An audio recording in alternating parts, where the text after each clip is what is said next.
Noong 2022 nga ay nagkaroon po ng ordinansa, pinasa po yan ng Sangguniang Panlalawigan sa pamumuno po yan o pangunguna ng ating Vice Governor Anthony Umali.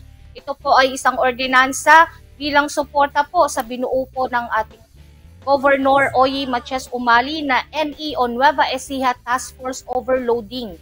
Ito po ay ang pagbabawal sa mga truck na pumasok po sa ating lalawigan o dumaan po sa ating mga kalsada sa mga may mabibigat. So ito po ay mayroon po dyan mga implementing bodies po nan ay ang DPWH, LTO at PNP at syempre ang ilan din po mga tauhan sa mga LGUs na madadaanan.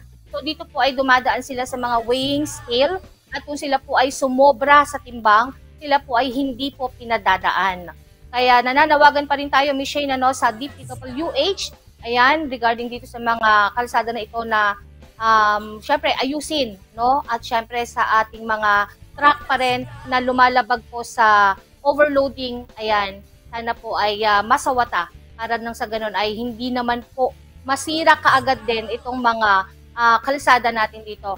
Isa nga sa kanilang sinuggest ng DPWH ang 35 cm na kapal ng mga kalsadang ito para nang sa ganun yung mga pagawaing kalsada nang sa ganun ay hindi basta-basta masisira.